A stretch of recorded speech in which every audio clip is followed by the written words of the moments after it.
Intactas, recientes, desprendidas de un compacto rocío desde el alba, esferas de luz, gotas purísimas, de agua celestial, tales mis ojos, estreno delicado de sus límites, tactando lo entreabierto a su contacto, en tímido anheloso y aprensivo, hacerse con la luz ya reflejada. Una sucesión de encuentros, luz del puro sobresalto, con las manos extendidas, irse en hallazgo de hallazgos. ¿Eres tú? Oh, sí que eres. Somos los dos, nos hablamos. Desde tu cuerpo a mi cuerpo nos estamos asediando. E íbamos caminando, solitarios, en dos animales. ¿Cómo guardar el secreto ante vosotros, fijos ya en mi cuerpo? Gozosa sabiduría la vuestra, calofriante, conocimiento dilatado del presente y mañana míos. Aunque os dijera yo misma que no os amaba, que prefería irme andando por los caminos para sorprenderlos y sorprenderme con su misterio revelado, ¿quién os podría engañar? Mentía. Piafaban mis años, yegua impaciente de henos tiernos y jugosos. Creía que galopar sería librarme de lo cavado aquí. Irritaba otro amor, buscaba otro amor, y no era verdad. Por ello me quedaba fría, ajena e inquieta, cautiva de una esperanza quebradiza cual hielo reciente, porque yo era la vuestra indomable. El increíble bullicioso movimiento de los escuetos hilos vegetales, reptando, pugnando fieros hasta escalar la luz, y en ella, dueños los ambiciosos del aire, tanto amontonado florecer. Apenas algo, apenas el ácido vaho que dilata los dientes del rebaño implacable cuando muere el pasto, un marido invisible de verdor desgarrado, cálido penacho dolor. Antes de amarlo todo, no bastaría Dios nunca, sin penetrar y penetrarse de humanidad. En la ovalada cripta del aire que digo cielo, rebasado por audaces, cuando la mar le sonría desde abajo, ya poblada por marenautas tranquilos y seguros, a mis ojos los encontrarán las aves, todos en el mismo aire. Hay naves en deriva de vosotros, hay peces que se rompen en mis manos. Guardabais silencio, engolfados con el pozo de imágenes vuestras, y el caos se ordenaba en un sistema sobresaltado y alucinante. Endureciste tus manos y retiraste las aguas, consumiste de las nubes hasta su mínimo vaho. En la tierra crujieron cicatrices de la sed y transpiraron los hombres hasta su asfixiada sangre. De los escuetos hilos vegetales, reptando, pugnando fieros hasta escalar la luz, y en ella, dueños los ambiciosos del aire, tanto amontonado florecer.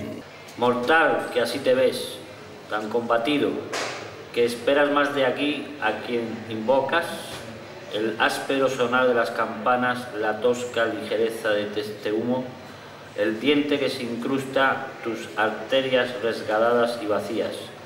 ¿Quién te hinca las flechas, una a una entre los pechos?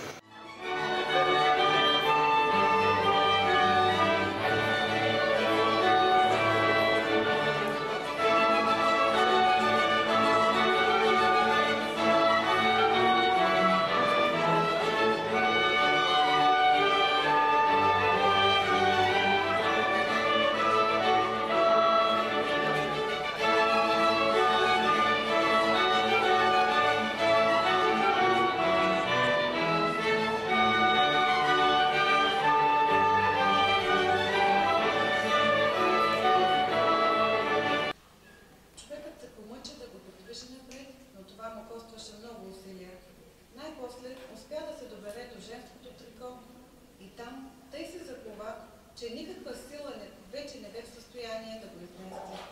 По това време бомбето тежа върху покрива на зданието великанската шапка. Тя самата бе като покрив на покрива и пъпеше бавно по него. Някакви жилисти ръце го подхванаха, обънаха го бързо и остро и бомбето позна конспиратора от главната улица. Собственика на шапкарницата Дълъг живот. Той значи бил животеца. Животеца го разгледа и веднага оцени материала. Ще може да поиграе, каза той. Тъй както го гледам, и Шекспир може да играе, и за екзекутор ще стане. Друг един разпъваше гащите на жена си и понеже ластиците бяха изпокъсани, ги притягаше с рафия. Но все не падаше. Бе някаква овча капа, останала само с един чук. От другата му страна, че как тъй? Защо ли го как тъй? Ако планината с планина не се срещат, то шапка с шапка се срещат. Че къде сме се срещали? Ами на главната улица, когато премина с автомобила.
Io sono il dottore di cui in questa novella si parla talvolta con parole poco lusinghiere. E anche di energia, insomma un po' mitigate le qualità che io amavo nel padre suo. Guardavo nell'avvenire, indagando, per trovare perché e per chi avrei potuto continuare i miei sforzi di migliorarmi. Piansi molto, ma piuttosto su me stesso che sul disgraziato che correva senza pace per la sua camera. Quando mi levai... Vedo dentro nelle cose e anche vedo quello che è giusto e vero anche quello che non lo è. Non c'era da discutere. Borbottai poco convinto e sempre mangiando. Sì, papà, non volevo offenderlo. Eppure devo subito dire che dopo quel nostro incontro a questo mondo vi sono pochi uomini che destino in me una così viva antipatia come il dottor Koprosic. Altro che il sus rossore. Quando questo esparve con la semplicità con cui i colori dell'aurora spariscono alla luce del sole, Augustin batté sicura la via per cui erano passate le sue sorelle su questa terra. Quelle sorelle che possono trovare tutto nella legge e nell'ordine o che altrimenti a tutto rinunziano. Io avevo capito, ma non era mica facile di adattarsi, di rinunziare al caffè latte, da cui distavo non più di mezzo chilometro. Solo perciò esitavo di andarmene, perché era evidente che quando fossi disceso da quella collina alla mia villa, per quel giorno non sarei giunto più.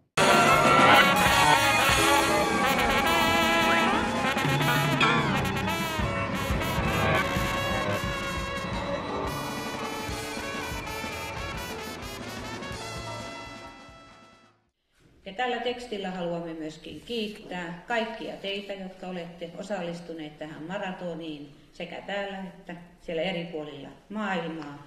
Ja vielä lopuksi meidän yhteiseksi kiitokseksi Leena, ole hyvä.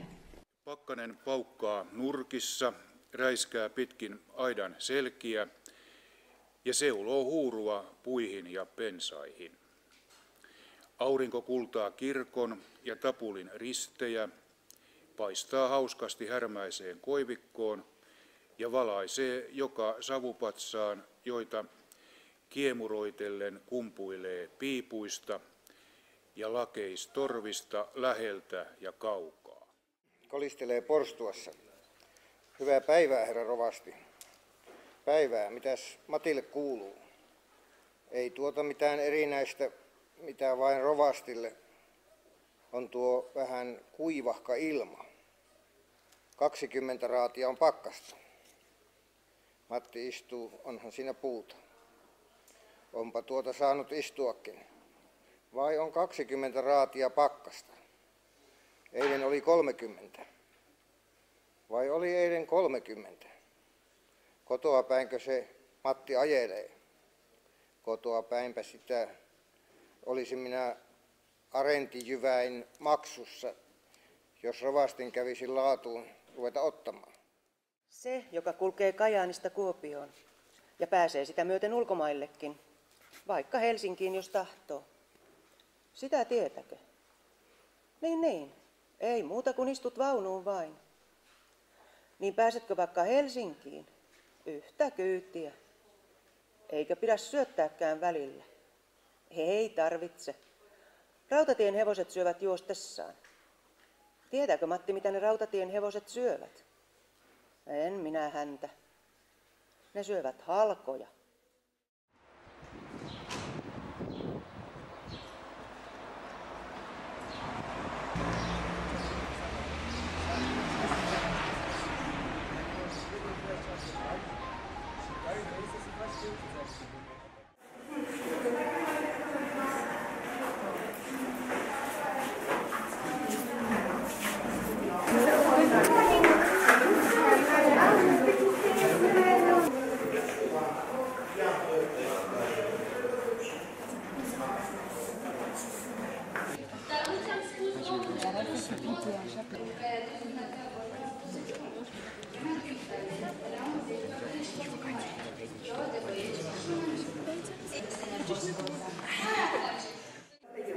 I-a spus, și pentru asta trebuie să învețe Braica, că a adăugat și să știi tu, Ioși n-a murit.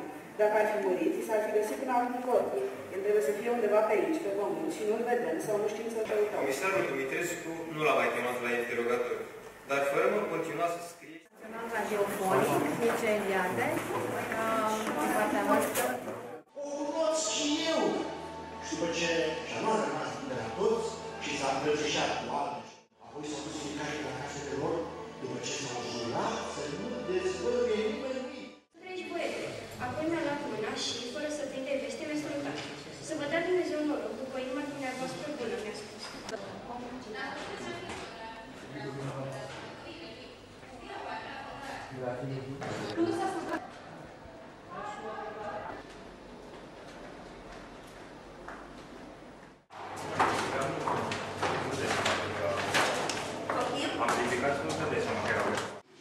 Bastonul l-au găsit rupt în două, dar de traistă nu i-au mai dat de urmă. Poate a luat-o băiatul rabinului cu el. Ce știu că toate astea le-am aflat la anchetă și au scris și ziarele. Ce știu e că Alexandru a sărit cel dintâi în apă cu capul în jos și a stat așa sub apă câteva minute. Iar când a ieșit, era alb la față și tremura de fric și le-a spus: dacă mai rămâneam puțin, nu mă mai vedeați. Apoi a adăugat: dar să știți că e frumos, e ca Paște.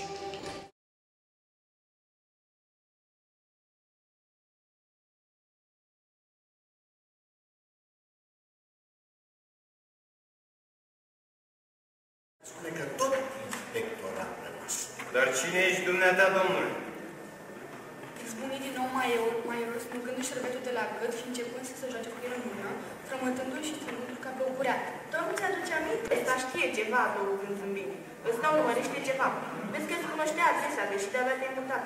Îl arestez, istic Nicoza, îl arestez pe loc. Și când Alexandru s-a adresat politicos, dar foarte rece, cu negășea, iar Alexandru le-a spus: ne pare rău, dar acum când e 3 dimineața și se coboară Dumnezeu pe pământ, ne place să petrecem singuri? L-ai fi învățat de mult, Ebraila, și am venit la dumneata să mă înveți pe mine, așa cum l-ai învățat pe Ioși.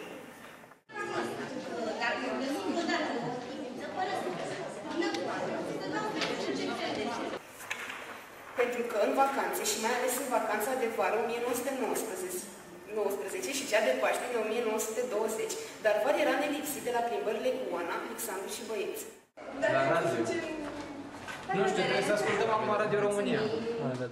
Abbiamo qui con noi subito la dottoressa Campus che appartiene al servizio beni librari della regione autonoma della Sardegna. I learned through the eyes and I looked to my mother. She started working again. But she kept on smiling. It wasn't the lack of money that made me difficult to satisfy the desires. But the prohibitions were worth only to excite it. Ricordo di aver fumato molto, gelato in tutti i luoghi possibili, ma allora io non sapevo se amavo o odiavo la sigaretta. اليوم 2 فبراير من سنة 1886 يصدر قانون الكيمياء. Da me la religione acquistava tutt'altro aspetto. Se avessi avuto la fede vera, io a questo mondo non avrei avuto che quella. Poi nella mia stanzetta magnificamente organizzata venne talvolta la noia. لماذا أظن أن السجائر صحيحة تضر كثيرا بالنسبة إلى الأطباء يقولون عنها نعم أن نحن يجب علينا نقطعها.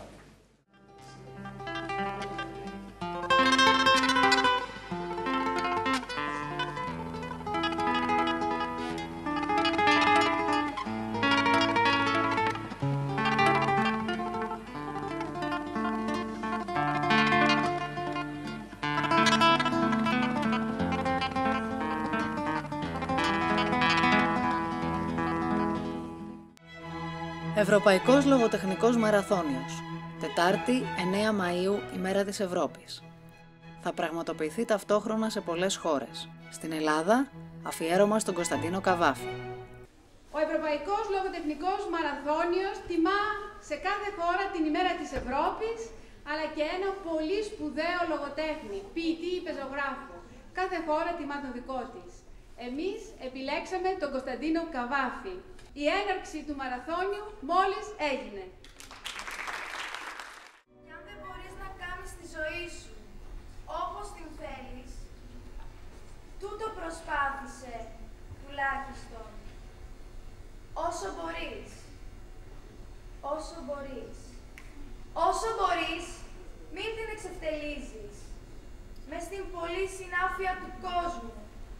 Μες στις πολλές κινήσεις και ομιλίες. Σαν έξαφνα ώρα μεσάνυχτα ακουστεί, αόρατος θίασος να περνά, με μουσικές εξαίσιες, με φωνές, την τύχη σου που ενδίδει πια, τα έργα σου που απέτυχαν, τα σχέδια της ζωής σου που βγήκαν όλα πλάνες. Είναι οι βάρβαροι να φτάσουν σήμερα. Γιατί μέσα στη σύγκλιτο μια τέτοια απραξία, τι κάθονται οι συγκλητικοί και δεν νομοθετούνε. Γιατί οι βάρβαροι θα φτάσουν σήμερα. Τι νόμους πια θα κάνουν οι συγκλητικοί. Οι βάρβαροι σαν έλθουν θα νομοθετήσουν.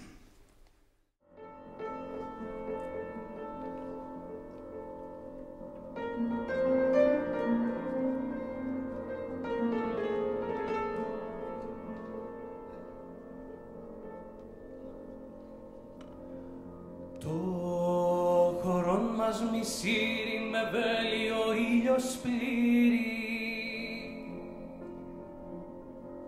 πικρίας και πείσματος καίει και δέρει, και με δίψαν και νόσον το καταπονεί.